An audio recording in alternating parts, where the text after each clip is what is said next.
बिस्मिल्लाहिर्रहमानिर्रहीम अस्सलाम वालेकुम। कैसे हैं आप सब दोस्त? उम्मीद करता हूँ खैरियत से होंगे। आज हम डिस्कस करने वाले हैं 2022 में होने वाले लॉग गाइड टेस्ट के हवाले से। अक्टूबर 23 को जो हुआ था वो हमने सारा टेस्ट कलेक्ट किया है, सारे क्वेश्चन कलेक्ट किए हैं और कलेक्ट करने के बाद उन्हें हल किया है और आपके साथ शेयर कर रहे हैं। तो काइंडली सबसे पहले पूरी वीडियो देखें और चैनल को सब्सक्राइब कर दें। और सब्सक्राइब करने के बाद आप इस वीडियो को अच्छी तरीके से देखें और सुनने के बाद हमने डिटेल में इसमें डिस्कस किया है आपके साथ कि आपने किस तरह तैयारी करनी है। और इन क्वेश्चन को लेके आप डायरेक्ट खोलें और उनके साथ मैच करें। आपको पता चल जाएगा कि पेपर किस तरह आता है। ऐसे दोस्त जो फर्स्ट टाइम अपीयर हो रहे हैं या कुछ ऐसे दोस्त कामयाब नहीं हो सके, तो काइंडली ये सारी वीडियो देखें और अच्छी तरह से सुने। सारा पेपर हमने डिटेल में डिस्कस किया है। ये क्वेश्चन नंबर 1 है। As per section 204 sub section 3 of the code of criminal procedure 1898 when by any law for the time being in force any process fee or other fee are payable on process, no process shall be issued until the fees are paid and if such fees are not paid within a। अब यहाँ पे reasonable आएगा क्योंकि हमने जो relevant question का answer होगा वही हमने डिस्कस करना है। अगर सारे हम डिटेल में ऑप्शन डिस्कस करेंगे तो वीडियो ज़्यादा लेंथी हो जाएगी। इस वजह से हमने शॉर्ट वीडियो बनानी है और शॉर्ट टाइम में आपको सारा डिस्कस करना है। ये क्वेश्चन नंबर 2 है। As per section 410 of code of criminal procedure 1898 any person convicted on trial held by session जज और एडिशनल सेशन जज में अपील टू द। अब ये सिंपल सा क्वेश्चन है। अगर आप थोड़ा बहुत भी लॉ के साथ टच में होंगे तो आपको इल्म हो जाएगा कि जब सेशन जज या एडिशनल सेशन जज कन्विक्ट करता है तो उसके बाद जो अपील सीधी लाई करती है वो हाई कोर्ट में करती है। जी क्वेश्चन नंबर 3 है। As per section 406 of Pakistan penal code 1860 whoever commits a criminal breach of trust snail is punished with imprisonment of either description for term which may extend to। अब ये अगर आपने बेर एक्ट पढ़ा होगा तो आपकी इसकी समझ आएगी। बेर एक्ट में इसकी सजा बताएगी अमानत में ख़यानत की के 7 साल है। ये बेर एक्ट एज पर जो स्टेटमेंट बेर एक्ट में दी गई है सारी वही स्टेटमेंट है एज इट्स उन्होंने कॉपी पेस्ट की होती हैं। और कुछ जो थोड़ा बहुत क्वेश्चन को घुमा के उन्होंने जो कंसेप्चुअल होते हैं वो उन्होंने क्वेश्चन दिए होते हैं। ये बाकी सारे ही सेम जो बेर एक्ट में होते हैं वही कर देते हैं। जी क्वेश्चन नंबर 4 है। As per section 302 C of Pakistan penal code 1860 whoever commits कत्लेआम shall subject to the provision of chapter 16 be punished with imprisonment of either description for term which may extend to। यह जी 25 years where according to the injunction of Islam punishment of qisas is not applicable। जी question number 5 है। As per section 116 of the code of criminal procedure 1898 the magistrate may if he sees sufficient cause dispense with the personal attendance of any person called upon to show cause why he should not be ordered to execute a bond for keeping the peace and may permit him to appear by a pleader के अपने वो pleader के ज़रिए भी अपना bond submit करवा सकता है कि जहाँ पे ऐसा कोई मसला हो या मजिस्ट्रेट फिट समझे कि इस बंदे से कोई छोटी बॉन्ड लेना चाहिए कीपिंग पीस के हवाले से। जी क्वेश्चन नंबर 6 है। As per illustration A to section 318 of the Pakistan penal code 1860 A aims to deer but misses the target and kill Z who is standing by A is guilty of. कि A ने जो निशाना बांधा था वो जो हिरन को शिकार करने के लिए बांधा था लेकिन वो जाके लगा जेड को और जो जेड है वो फौत हो गया। अब ये है कत्ल खता कि मिस्टेकनली उससे ये कत्ल हुआ, उसकी कोई इंटेंशन नहीं थी या इसका कोई ऐसा इरादा नहीं था। क्वेश्चन नंबर 7 है। As per section 299 C of Pakistan penal code 1860 authorise medical officer mean medical officer or medical board however designated authorised by provincial government. के जो भी डॉक्टर होगा या मेडिकल ऑफिसर होगा वो जो होगा मतहत होगा, ऑथोराइज्ड बाय होगा वो प्रोविंशियल गवर्नमेंट के तहत होगा, मतहत होगा। ये क्वेश्चन नंबर 8 है। N order under section 144 sub 3 of the code of criminal procedure 1898 में directed to particular individual dash है और to public generally one frequently और विजिटिंग ए पर्टिकुलर प्लेस है। ये जो अक्सर आपने सुना होगा कि दफ़ा 44 नाफिज है, ये उसके हवाले से है। जब भी कोई सूबाई हुकूमत किसी हवाले से कोई ऑर्डर पास कर दे कि ये काम नहीं होना तो वो थ्रो कोई पब्लिक ऑफिसर पर अमल दरामद करवाया जाए। ये 144 है। क्वेश्चन नंबर 9 है। As per section 17 of the Pakistan penal code 1860 the word government note to the person authorised by law administer. ये है जी एग्जेक्टिव गवर्नमेंट के, ये गवर्नमेंट की तारीफ की गई है कि गवर्नमेंट में कौन कौन से पर्सन है और वो ऑथोराइज्ड बाय के ऑथोराइज्ड कौन करता है उन्हें। Question number 10 as per section 8 है Pakistan penal code 1860 the pronoun he and derivative are use to any person. He use होगा जो इसकी पीपीसी में डेफिनेशन है, वो मेल हो फीमेल हो, उस दोनों के लिए ही इस्तेमाल होगा। इसमें वो ही या शी वाला नहीं है, इसमें जो अब ही इस्तेमाल होगा वो चाहे मेल हो या फीमेल हो, पीपीसी की जो डेफिनेशन है वो ही है पर्सन के लिए। Question number 11, as per section 155(1) of the code of criminal procedure 1898, when information is given to officer of in-charge police station of a commission within the limits of the such station of non-cognizable offence, he shall enter book to kept as aforesaid the substance of such information and refer information to the magistrate है। जब non cognizable offence होगा तो वो refer कर देगा, जब SHO को किसी नॉन कॉग्निजेबल ऑफेंस की इतला मिलेगी तो वो रेफ़र कर देगा मजिस्ट्रेट को। Question number 12, as per section 50 of the code of criminal procedure 1898, the person arrested shall not may be subjected to more restraint than necessary to prevent his escape है।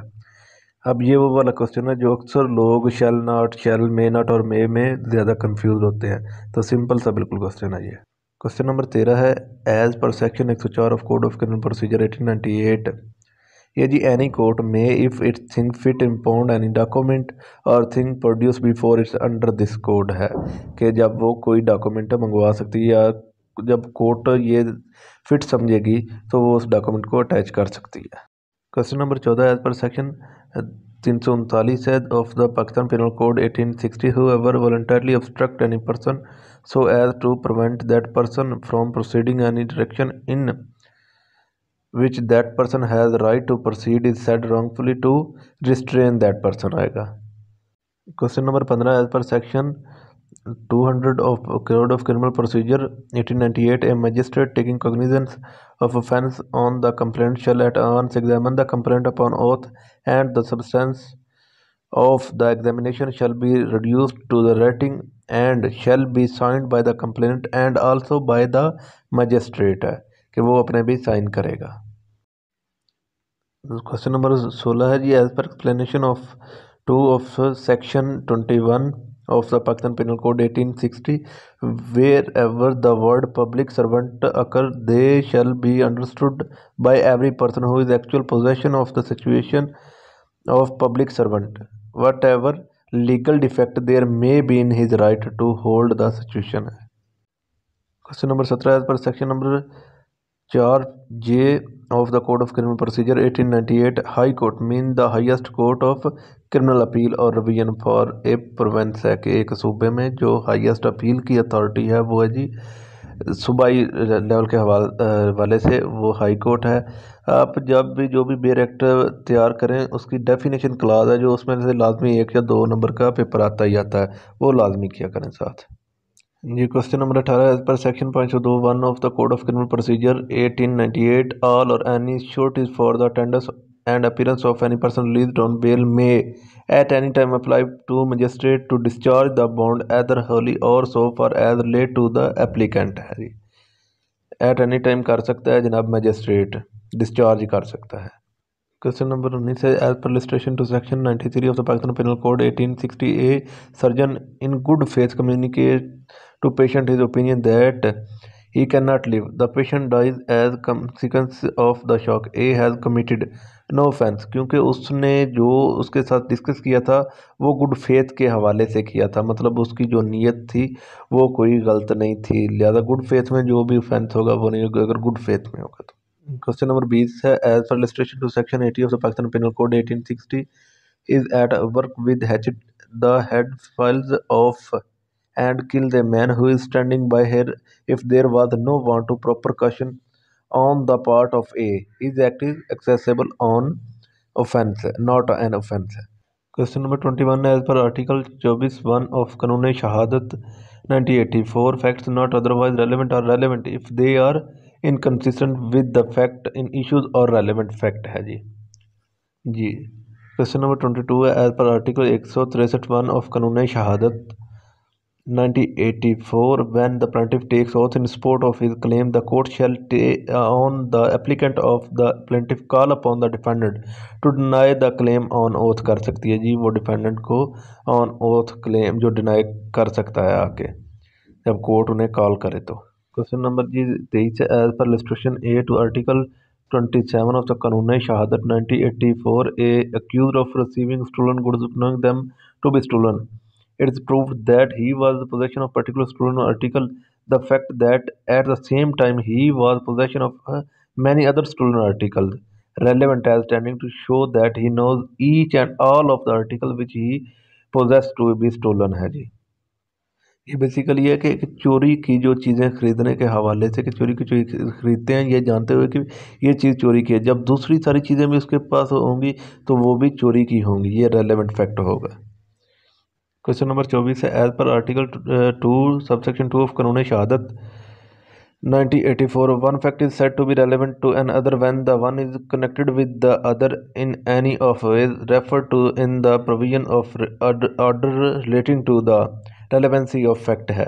जब फैक्ट रेलेवेंट हो जाए तो ये relevancy of fact के हवाले से refer किया जाएगा जी। Question 25 as per illustration B to article 149 of the Qanun Shahadat 1984 a witness is asked whether he was not dismissed from situation for dishonestly. He denies it. Evidence is offered to show that he was dismissed for dishonestly. The evidence is not admissible है जी इसमें। ये question number 26 है as per article 43A of Qanun Shahadat 1984 when more person than one are being tried to jointly for the same offense and confession made by one of such person is proved, such confession shall prove against the person making it। Confession के हवाले से एक ही बात है, जब confession होगी तो confession जो करेगा कन्फेशन सिर्फ उस तक होगी और किसी पर भी बाइंडिंग नहीं होगी, जो कन्फेशन कर रहा होगा सिर्फ और सिर्फ उस पर होगी। ये question number 27 as per illustration A to article 19 of Kanun Shahadat 1984, he is accused of the murder of B by beating him. Whether he was of done said of done by A or B or the bystander at the beating or so shortly before or after it is from part of the transaction is relevant factor। Question number 28 as per article 2 sub 9 of Kanun Shahadat 1984 when one fact is declared by the order to be conclusive proof of another, the court shall on proof of the one fact regard other is proved and shall not allow evidence to given for the purpose of disapproving। जब एक allow हो जाएगा दूसरे को disapprove करने के लिए भी अलाउ नहीं किया जाएगा जी। Question number 29 as per illustration D to article 22 of Qanun Shahadat 1984 A sues B for inducing C to break contract of service made by him A C on leaving B service says A I am leaving you because B has made me better offer. This statement is relevant fact as explanatory of C conduct which relevant fact is issues है। मतलब तीनों इसमें party थी तो इसमें जो B की statement होगी वो रेलेवेंट होगी। क्वेश्चन नंबर 30 है as per illustration to article 33 of Qanun Shahadat 1984 the question is whether a horse sold by A to B is sound. A says B go and ask C. C knows all about it. C statement is an admission. जो भी C statement देगा वो तीनों पर binding होगी, admission होगा। Confession के हवाले से मतलब जो करेगा उस तक, लेकिन जो एडमिशन है जो एक भी पार्टीज में से करेगा तो वो सब पर बाइंडिंग होगी। Question number 31 as per article 160 of Qanun Shahadat 1984 when a party refuse to produce document which he had notice to produce he cannot afterward of the document as evidence without the consent of the other party or order of the court है जी। Question number 32 as per illustration A article 9 of Qanun Shahadat 1984 A client says B an advocate I wish to obtain possession of property by the use of for deed on which I request to sue the communication being made furtherance of criminal purpose is not protected from disclosure है जी। Question number 33 है as per article number 41 of Qanun Shahadat 1984 such confession is refer to article 37 caused by an inducement threat or promise is made after impression caused by any such inducement threat or promise as in the opinion of the court been fully removed its relevant है कि जो भी confession के हवाले से condition है वो पूरी कंडीशन में इंड्यूसमेंट थ्रेट और प्रॉमिस होगा तो वो बिल्कुल इररेलेवेंट होगी। Question number 34 as per article 35 of Qanun Shahadat 1984 oral admission is to the content of a document are not relevant unless until proposing to prove them show that he is entitled to give secondary evidence of the content of such document। जहाँ पे होगा जी document तो वहाँ पे सिर्फ documentary evidence होगी, oral नहीं होगी। Question number 35 as per illustration C2 article 4 of Qanun Shahadat 1984 is called before the court of session of attempting to murder a police officer or list on his trial before B is session judge B may be examined as to what occurred के वहाँ पर हुआ किया था, तो वो session जज है, वो एग्जामिन कर सकता है। Question number 36 as per article 18 of the Qanun Shahadat 1984 evidence may be given in suit or proceeding of the existence of non-existence of every fact in issue and of such other facts are hereinafter declared to be relevant and of no others है जी। मतलब सिर्फ relevant fact होंगे और जो fact in issue होंगे सिर्फ वही prove होंगे, अदरवाइज कोई फैक्ट नहीं होगा। Question number 37 as per explanation to article 6 of the Qanun Shahadat 1984 है जी। Official record relate to the affair of state include documents concerning industrial or commercial activity carried on directly or indirectly by the federal government or provincial government or any statutory body or corporation of the company set or controlled by such government है। इसमें जो दिए गए हैं document वो relating to state affair के हैं, वो इंक्लूड होंगे। क्वेश्चन नंबर 38 है as per article 141(3) of Qanun Shahadat 1984 when witness is cross examined he may be asked any question के जो क्वेश्चन पूछे जा सकते हैं वो क्रॉस एग्जामिनेशन में है जी। Question 39 as per article 67 of Qanun Shahadat 1984 in criminal proceeding the fact that the person accused of good character is relevant होगा। जो बैड करेक्टर होगा वो भी रेलेवेंट होगा। सिविल केसेस में करेक्टर होता ही नहीं है और सिर्फ जो डेफामेशन के केसेस होंगे उनमें जो करेक्टर होगा वो रेलेवेंट होगा। Question 40 as per लिस्टेशन C article 21 of Qanun Shahadat 1984 A is try to murder B by poison fact that there before the death of B procured poison similar to what was administrative to B, ये relevant होगा fact जो होगा। Question 41 as per order 8 rule 1 of code of civil procedure 1908 the defendant shall at or before the first hearing or within such time as the court may permit present a written statement। जब भी defendant appear होगा तो वो अपने defence में written statement या written reply जमा करवाएगा।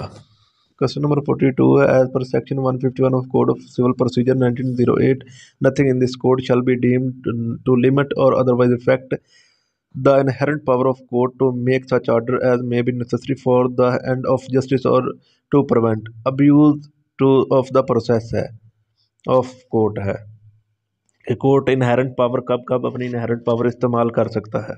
Question 43 as per section 96(2) of code of civil procedure 1908 an appeal में live from an original decree passed ex parte के जो ओरिजिनल डिक्री एक्स पार्टी हुई होगी उसके खिलाफ जो अपील लाई करती है वो 96(2) में बहुत इंपॉर्टेंट सेक्शन है 96 है जो।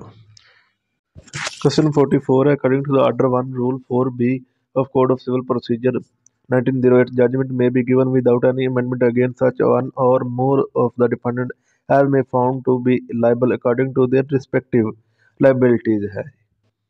क्वेश्चन नंबर 45 है according to the order 6 rule 2 of the code of civil procedure 1908 every pleading shall contain only a statement in concise form of the material fact on which the party pleading relies for his claim or defense as case may be है। Question 46 है as per section 104 sub section 2 of code of civil procedure 1908 appeal shall lie from an order pass in appeal under this section no appeal shall lie from any order pass in appeal. जो appeal में order pass होगा उसके खिलाफ कोई appeal नहीं होगी। Question 47 as per section 9 of code of civil procedure 1908 the court shall subject to the provision herein contain have jurisdiction to try all suit of civil nature except in suit of which there cognizance is either expressly or impliedly barred है। जो suit से ऊपर board होती है कि जो suit नहीं वहाँ पे दायर हो सकते। क्वेश्चन नंबर 48 है as per order 9 rule 3 of the code of civil procedure 1908 where neither party appears when a suit is called on hearing for hearing the court may make an order that the suit may dismissed है। कि जहाँ पे appear नहीं होंगे suit dismissed हो सकता है। Question 49 है, as per order 41 rule 17(2) of code of civil procedure 1908 where the appellant appear and the respondent does not appear the appeal shall be heard ex parte. Appeal ex parte हो सकती है। 41 जो rule है, अब वो order है, sorry, वो सारा अपील के हवाले से है। क्वेश्चन 50 है, as per order 39 Rule 4 of the Code of Civil Procedure, any order and injunction may be discharged or varied or set aside by court on application made thereof by any party dissatisfied with such order है। जो party satisfy नहीं होगी order के ख़िलाफ़ वो application दे सकती है, और जो स्टे होगा वो डिस्चार्ज हो सकता है, वो ख़त्म हो सकता है। ये 39 के हवाले से है। जो क्वेश्चन 51 है, as per section 47 sub section 2 of code of civil procedure 1908 the court may subject to any objection as to limitation or jurisdiction है। 47 एग्जीक्यूशन के हवाले से सेक्शन बहुत इंपॉर्टेंट है, इसमें हर दफ़ा एक ना एक सवाल लाजमी आता होता है। क्वेश्चन 52 है, as per explanation to section 16 where suit to be instituted of code of civil procedure 1908 property mean property situate in Pakistan है। ओवरऑल पाकिस्तान में है जी, पाकिस्तान जहाँ भी सिचुएट हो। क्वेश्चन नंबर 53 है, as per section 21 of code of civil procedure 1908 code include rules हैं। जो भी बेयर एक्ट होगा उसकी डेफिनेशन क्लास में से लाजमी एक या दो सवाल आते ही आते हैं। पहले भी आपने जो सीआरपीसी और पीपीसी में देखा, वहाँ से भी डेफिनेशन आई थी, वो जो आई थी मेल और फीमेल के लिए ही इस्तेमाल होता है, वो वाली। क्वेश्चन नंबर 58 है जी, as per order 41 rule 33 of code of civil procedure 1908 A claim a sum of money as due to him from X or Y and in suit against both obtained decree against X appeal and A and Y are respondent. The appellate court decide in favor of X. It has power to pass decree against Y के Y के खिलाफ decree pass हो जाएगी जब X appellant बनेगा तो। Question number 55 है, as per section 115 subsection 2 of Code of Civil Procedure 1908 the district court may exercise the power of confer on high court by subsection 1 I in respect of any case decided by court subordinate to the such district court in which no appeal lies है। तो जो superior court होगी वो decide कर सकती है appeal lies जहाँ पे नो अपील लाइज होगी जी। क्वेश्चन 56 है, as per order 41 Rule 5 subsection sub Rule 2 of Code of Civil Procedure 1908 where an application is made for stay of execution of an applicable decree before expiration of the time allowed for appealing. Therefore, the court which passed the decree may on sufficient cause being shown order execution to the stay be stayed है। जहाँ पे degree पास हो और execution के ऊपर stay लग जाए, या उसके हवाले से जी। Question 57 as per order 7 Rule 2 of Code of Civil Procedure 1908 where the plaintiff seek the recovery of money the plaintiff shall state the precise amount claimed है। जो अमाउंट क्लेम्ड होगी उसके हवाले से। क्वेश्चन नंबर 58 है, एज पर सेक्शन 2 सब section 13 है of the code of civil procedure 1908 movable property include growing crops भी हैं इसमें। ये मूवेबल प्रॉपर्टी की डेफिनेशन है, डेफिनेशन क्लास जब आप पढ़ेंगे तो उसमें ये डिस्कस की गई है कि मूवेबल प्रॉपर्टी में कौन कौन सी चीज़ें आती हैं। Question number 59 as per order 43 है, rule 1A of code of civil procedure 1908 appeal shall lie from an order under rule 10 और ऑर्डर 7 है, returning of plain to be present to the proper court order under the provision of section 104 है कि कौन कौन से ऐसे order हैं जिनके खिलाफ अपील हो सकती है 104 में जो डिस्कस किए गए हैं जी। Question number 60 as per section 19 of the code of civil procedure 1908 where suit for compensation for wrong done to the person or to movable property if the wrong was done within the local limits of the jurisdiction of one court the defendant reside or carries or business or personally works again within the local limits of the jurisdiction or other courts the suit may be instituted at the option of the plaintiff कि वो वहाँ भी कर सकता है जहाँ पे defended है हो रहता हो किसी बिजनेस के सिलसिले में, या उसकी आर्जी रहायश हो, या वो जहाँ पे प्लेंटिफ रहता हो वहाँ पे भी कर सकता है। उसकी अपनी एक डिस्क्रिप्शन है, वो जहाँ पे मर्जी वो सूट फाइल कर दे। कोर्ट की जुरिस्डिक्शन बन जाएगी। ये क्वेश्चन नंबर 61 है। As per rule 148 of Pakistan legal practitioner and bar council rule 1976 and advocate shall not represent conflicting interest. ये लीगल एथिक्स का पोर्शन है, नहायत ही आसान है और इसमें से हर दफ़ा 10 नंबर के क्वेश्चन आते हैं और एज इट इज़ आते हैं। आप अगर तकरीबन आधा घंटा हमने ऊपर जो वीडियो दी हुई है लीगल एथिक्स की, अगर आप आधा घंटा अच्छी तरह से वो सुन लें दोनों लेक्चर्स को, तो आप इजीली 10 में से 10 नंबर आसानी से हासिल कर सकते हैं। क्वेश्चन नंबर 62 है। As per rule 160 of the Pakistan legal practitioner and bar council rule 1976 an advocate shall not advise person whose testimony could establish or tend to establish a material fact to avoid service of process or conceal himself or otherwise to make his testimony unavailable. कि कोई भी वकील अपने client को ये मशवरा ना दे कि वो अपने आप को कंसील करे कोई ऐसी एविडेंस देने के लिए जो रिक्वायर्ड हो कोर्ट को। ऐसा मशवरा एक वकील को नहीं देना चाहिए। ये क्वेश्चन नंबर 63 है। As per rule 150 of Pakistan legal practitioner and bar council rule 1976 an advocate shall not commingle the property of client with his own and shall promptly report to the client the receipt by him of any money or other property belonging to such client. कि अपने client के हवाले से अपने client की जो भी property हासिल करेगा उसको अपनी प्रॉपर्टी के साथ कमिंगल नहीं करेगा, मिक्स नहीं करेगा, बल्कि इन्फॉर्म करेगा अपने क्लाइंट को जो भी उसके बिहाफ पे जो प्रॉपर्टी वो या रिकवरी करवाएगा तो वो अपने क्लाइंट को उसके बारे में इन्फॉर्म करेगा। ये क्वेश्चन नंबर 64 है। As per rule 147 of Pakistan legal practitioner and bar council rule 1976 and advocate shall not accept professional employment with first disclosing his relation, if any, with the adverse party and his interest, if any, और subject matter of such employment। Simple सी ये बात है, इसमें उसने कही हुई है कि जब भी वो कोई केस पकड़ेगा उस केस के हवाले से जो उसका क्लाइंट होगा अपने क्लाइंट को डिस्क्लोज करेगा। अगर उस वकील का जो एडवर्स पार्टी है, जो मुखालफ पार्टी है जिसके खिलाफ वो क्लाइंट केस करना चाहता है, उसके साथ इसका कोई रिलेशन हो, कोई इसका रिलेशन फॉर एग्जांपल वो उसका भाई हो जो मुखालफ पार्टी है, या उसके साथ उसकी कोई ऐसी कराबतदारी हो, कोई तल्लकदारी हो, तो वो लाजमी पहले डिस्क्लोज करेगा अपने क्लाइंट के साथ कि मेरे साथ इसका ये रिश्ता है, ताकि बाद में उसके जहन में ऐसा कोई भी ख्याल ना आए।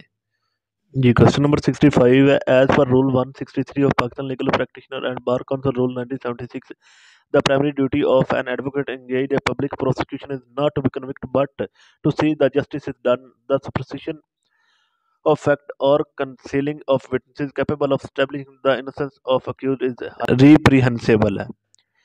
कि जब भी ऐसा कोई केस हो तो वो अपने जो अक्यूज होगा तो उसे सिर्फ इस बिहाफ पे वो जस्टिस जो होगा दिलाने के लिए कि जस्टिस डन हो, ना कि उसे कोई ऐसा मशवरा देगा कि जो वो कंसील कर ले अपने आप को।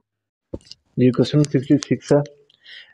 As per Rule 144 of Pakistan Legal Practitioner and Bar Council Rule 1976, where more than one advocate is engaged on any side, it is the right of the senior member to lead the case and the junior member should assist him unless the senior so wants।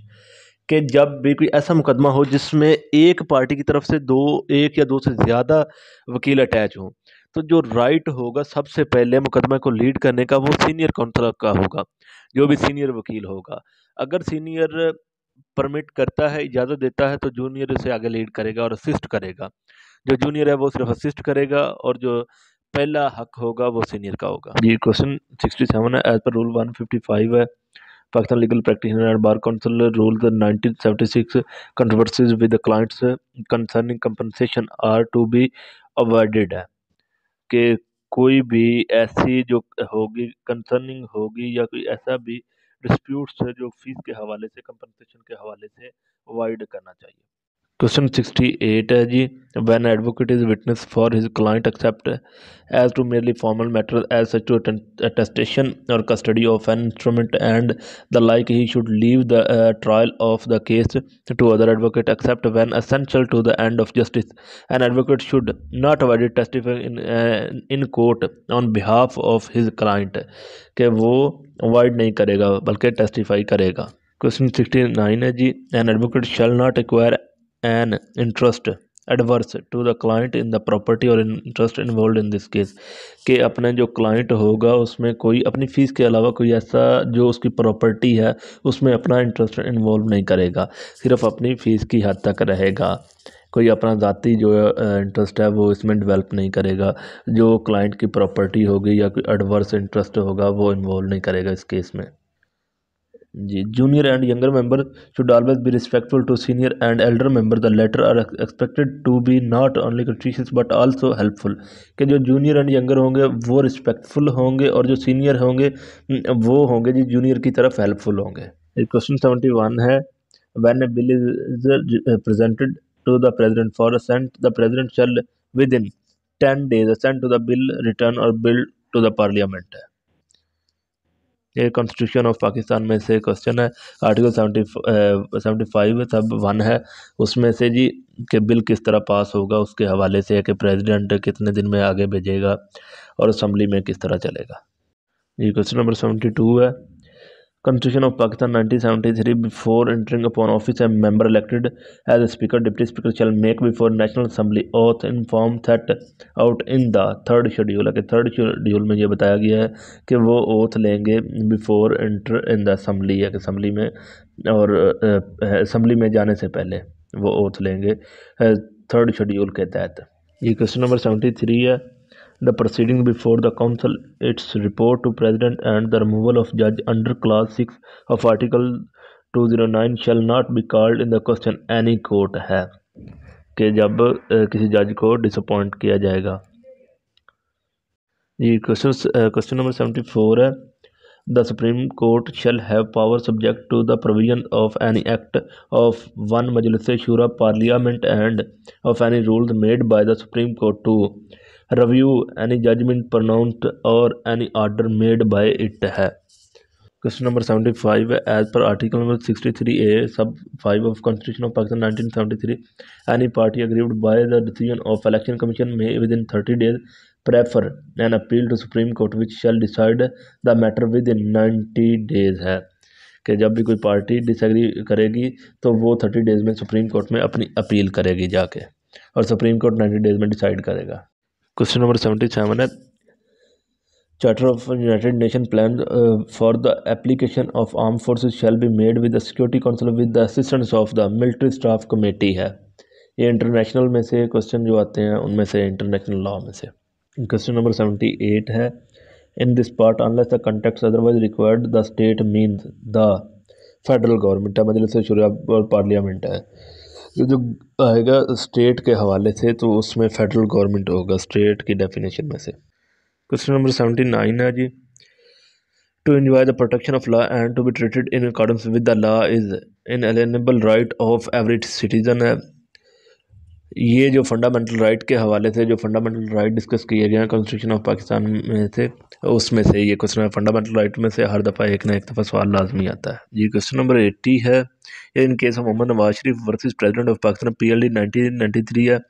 1993 supreme court 473 it was held the dismissal of the prime minister along with his cabinet and the dissolution of the National Assembly under the perpetrated exercise of power conferred on the President under Article 58 2B could be upheld. The unlawful action moreover was also violative of fundamental right है। तो ये जो leading cases हैं उनमें से एक question आया fundamental right का, उस मियां नवाज शरीफ वाले केस में से है जी। और इसके अलावा हमने जो आज का पेपर सारा डिटेल में डिस्कस किया है। अगर आप यही पेपर लेके आप बैठ जाते हैं जी, बेर एक्ट अपने खोल लेते हैं और बेर एक्ट में से इस क्वेश्चन को मैच करना शुरू कर देते हैं सारे क्वेश्चन को बेर एक्ट के जरिए, तो मैं गारंटी के साथ कह सकता हूँ कि आप 100% कामयाब हो सकते हैं। लॉ गेट में कोई इतना मुश्किल काम नहीं है। इस पेपर को आप मैच करें जी अपने बेर एक्ट के साथ, अपने नोट्स के साथ, और अपनी तैयारी अच्छी तरह करें। इंशाल्लाह आप पेपर में पास हो जाएंगे। ऐसे दोस्त जो फर्स्ट टाइम दे रहे हैं उनके लिए भी बहुत ही मुफीद ये वीडियो है। और काइंडली लाजमी इस चैनल को सब्सक्राइब कीजिए और इंशाल्लाह मुफीद वीडियो मैं अपलोड करता रहूँगा आप लोगों को बेहतर गाइड करने के लिए। Thank you.